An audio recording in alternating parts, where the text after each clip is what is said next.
Welcome to yet another fabulous Sunday night news and nonsense. How you doing, Toss?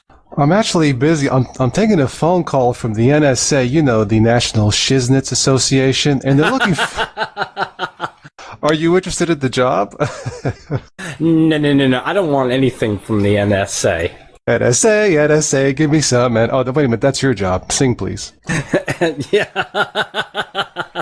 No, I think we were doing that last week. I was singing about the NSA. NSA, everybody loves the NSA. And you were begging me to shut up about that. Yes, you definitely will not win a Grammy. Well, Linus Torvalds says SteamOS could really help desktop Linux adoption. The Linux desktop revolution is just around the corner. That is a familiar refrain that has received new life in recent months thanks to Valve and its efforts to turn Linux into a gaming platform with the Steam client for Linux and the Linux-based SteamOS. Now, I saw an interview earlier, just a few days ago, as a matter of fact, where Linus Torvalds says he's been really enjoying all of the news and all the announcements that Steam has made about getting games over to Linux. And this could be a wonderful boost for the Linux desktop. So, good news indeed, and I hope they're able to pull it off. Well, I guess all I can say is full steam ahead, right? Absolutely. Full steam ahead. What you got, Toss? Well, speaking of Linux, the newest Navy battleship, I believe it's called the USS Zumwalt, apparently it's going to be powered by Linux software. The ship, I think, launches here later this year with various forms of Linux. But, Spatry, here's the cool part.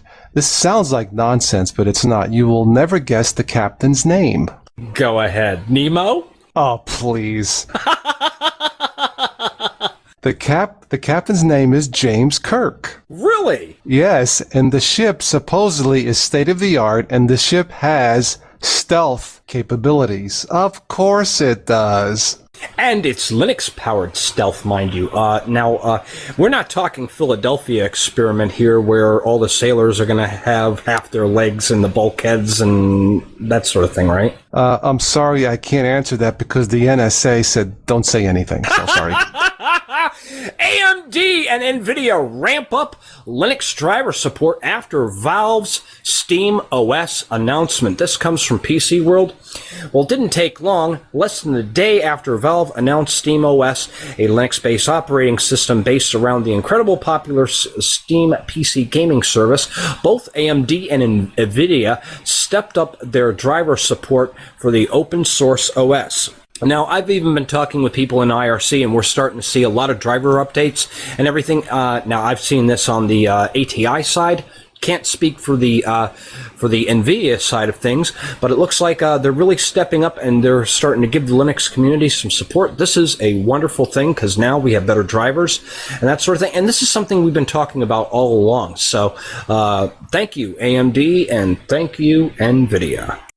I will have to say thank you to both of them also, and I think I will withdraw my Linus finger. So, Toss, are you telling me now you're not having any issues with the ATI drivers anymore? Not that I recall seeing anything. I haven't tried any intensive 3D gaming yet, but to be fair, I'm really not a PC gamer that much in either Windows or Linux. But overall, Spatry, it's been more of an more enjoyable, yeah. Because I just have to say, I really enjoyed your suffering. I mean, I'm just kidding. When you were talking about those ATI drivers, and you don't get me started. Yeah, you wanted to just throw a rock at me one night, I think. That is ancient history, and I hope it stays there. All right, what you got, Toss? Well, Microsoft released the 8.1 update for the beloved Windows 8 tablets. Not Boo! so much. Yeah, let me guess. Is that the one where the update caused a blue screen of death? This was only for the tablets and not for the desktop, from what I understand. I haven't tested or downloaded the 8.1 update. It makes it a little bit more user-friendly on the desktop. I think we talked about this before. Windows 8 on touchscreens is perfectly acceptable if you want another choice. Desktops, it's not quite as user-friendly. I don't hate it, but I just don't like it. 8.1 is out. I haven't downloaded it. I might take a look at something. One of my subscribers mentioned something called Classic Shell, which I believe gives you that traditional start button in Windows 8. So for those of you who have Windows 8 and don't quite find it as intuitive on non-touchscreens, I have to stress that, I will take a look at the Classic Shell sometime this week. And on a side note, for those of you who are running tablets, some of you may have noticed that the update has been removed from the Windows Store because it has caused some people issues with starting up their machines and literally bricking their devices. So, yeah. All right, some more news. Now we're going to give Apple some love. Some of you may or may not know, but Apple now has free upgrades to their OS. And Linus Torvalds says that he feels that this is no threat to Linux at all. Apple's move to offer its latest desktop operating system, OS X Mavericks, for free isn't going to affect the Linux operating system at all. It's clear, Linus Torvalds says. Linux has been giving OSs away for over 22 years, said Torvalds during the question and answer session at LinuxCon Europe in Edinburgh on Wednesday. But Apple's decision to offer its OS for free as of Tuesday is entirely different from Linux's philosophy, he said. In fact, one of the reasons Torvalds uses the term open source instead of free software because there is a difference between open and free, he had stated. Fair enough. I mean, look, we often interchange terms between that and GNU Linux and Linux and open source. This may be somewhat be confusing for, beginners to the Linux world. But for me personally, it's not that big of a deal. Exactly. And the thing is, I was reading another article that was related to this that stated, they're not really giving the OS away for free because you still have to have Apple hardware. And so you're just getting the upgrade for free. And I believe, and somebody correct me if I'm wrong, but the thing is, the Windows 8 series, I think you'll be able to upgrade, but then they may, I think Windows is going to be moving to a yearly release model where they're going to be charging for upgrades and that sort of thing. I don't know. We'll have to see how that plays out. So it could be that maybe when 8.2 releases, they may start charging for it. I don't know. That would be complete the horse stable if that's true. I guess right now it's pure speculation, Spatry, but I will wait till the final product comes out to make any comment on that. All right, what you got, Toss? Well, I was briefly looking at the new Cinnamon 2.0 or something. I think you took a look at it, but I mean, it looks nice, and I believe the Linux Mint, the new one's coming out here in about a month. What did you think of it? Well, I thought it was okay. I think it's a step in the right direction. I used to run Cinnamon, but really, it's not my cup of tea. Now I haven't tried to run Kwin or anything else on top of it. It uses its own version of Mutter, which is called Muffin, I believe.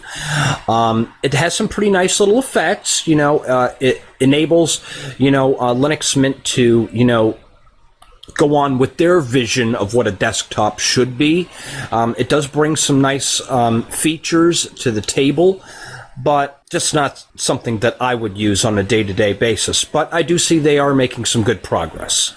I had a question posted on the, I think it was the why Windows users can't switch to Linux. I think it was that, and the question was, is there any quality Linux OS right now that's good enough to be put on a desktop on the shelf? And I thought, sure, the Linux Mint, not Cinnamon. I personally like Mate. I think Zorn. I think Ubuntu. I think Ubuntu 12.04. But then I made a comment. It's not so much the core operating system that's the issue. It's when you install maybe updates that are not tested, external software. For example, Kazam's Screencaster works great in 12.04.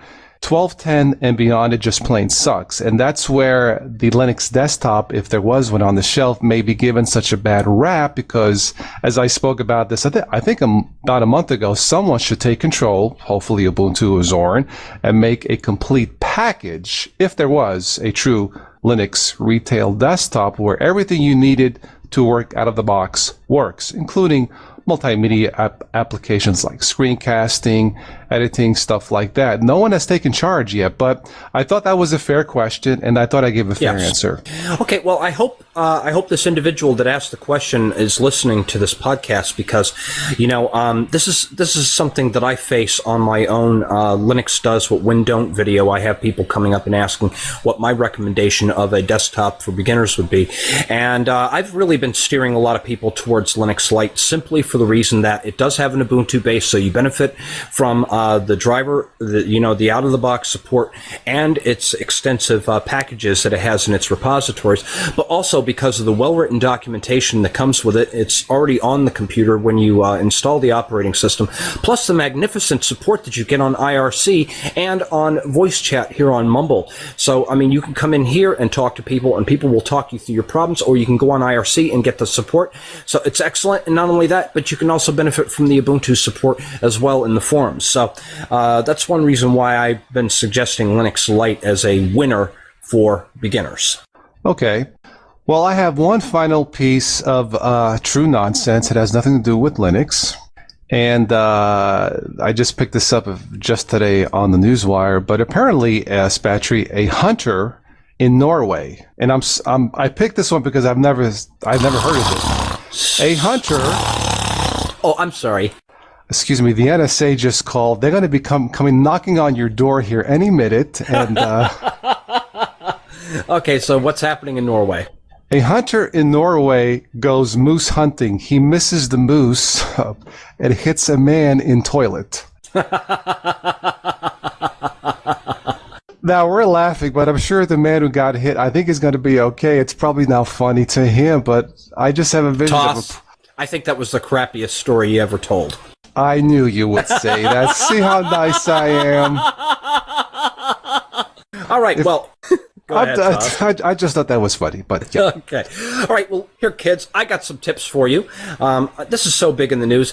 10 steps you can take right now against internet surveillance. 1. Use end-to-end encryption. 2. Encrypt as much communications as you can. Encrypt your hard drive. Strong passwords kept safe. Use Tor. Another one is turn on two-factor or two-step authentication, like with your Google, Gmail, Twitter, Dropbox, that sort of thing. Don't click on attachments in your email. Keep software updated and possibly use antivirus software. Another option is to keep extra secret information, extra secure. And then finally, spread the word. Let people know about these different options. I'm going to have a link in the show notes to this article. This would probably be a good read for some of you guys. Okay, also in the news, Sneaky Linux asked me to let everybody know about this. For those of you who have heard of Solus OS, the Debian-based distribution tailored for beginners, unfortunately, that has shut down, and apparently their website has too, because I tried to go on there earlier today, and it says the website wasn't available. Aww. But yes, developer Ike Doherty announced this week that work on Solus OS, a Debian-based distro aimed at beginning Linux users, would come to a halt. The solo nature of the project eventually became too much for Doherty. He wrote an official blog post. So it's very sad to see that one go. Yeah. But the thing is, we've still got plenty of other great distributions out there. Zorn OS, Linux Lite, Linux Mint, great for you beginners out there. I'm still sticking by my guns on this, though. Linux Lite definitely for the win. And then finally, Toss, it seems like this has been the year of patent trolls, hasn't it? Oh boy, here we go again. Go ahead. Yeah. Well, you got companies going left and right, left and right, trying to get patents and wins. Well, finally, there's a bill being introduced to end patent trolling. The chairman of the House Judiciary Committee, Republican Bob Goodlatte, has introduced a bill that directly attacks the business model of patent trolls. This bill has a real chance of passing, with wide backing from leadership in both parties. The proposal integrates most of the ideas from earlier patent reform bills introduced by Senators Chuck Schumer and John Cornyn, as well as the SHIELD Act, introduced by Republicans Pete DeFazio and Jason Chaffetz. DeFazio and Chaffetz are co-sponsors along with several other House members. So basically, the bill would require patent holders to lay out details about their infringement case early in a lawsuit and would require the loser of a patent suit to pay legal fees unless they could show that the case was substantially justified. Oh boy, patents everywhere. When will it end? Well, the thing is, if they're able to get this passed, more and more bills could probably eventually be introduced that will, at least fix up our broken patent system that we have. I think that is patently wishful thinking. I'm done. I'm done too. Well, Toss, that was a good report. I wish you had more nonsense for me. I might have some more nonsense next time we do something like this. I was just chilling out for this evening. But look, if you want me to end this, I can end this on a sweet note. A thief in Sweden steals 165 pounds of licorice. What? A thief. This is for real. I just picked it off the news as we were talking. A thief in Sweden steals from the back of a truck 165 pounds of licorice. Apparently, he's on a diet. I'm done. Hey, I hope that person is listening, because if you are, I want you to send me some of that licorice, especially if it's black licorice. I love it, love it, love it. I'm done. I'll take the strawberry licorice, sir. Thank you all for listening for this Center Report. Thank you here in the listening room on Mumble. And as always, we will catch all of you sometime in the future. And I think Spatry knows how to say goodbye, don't you? I do. And also thanks to Voltem and the Linux distro community for having us. We'll see you next time. Ciao. Adios.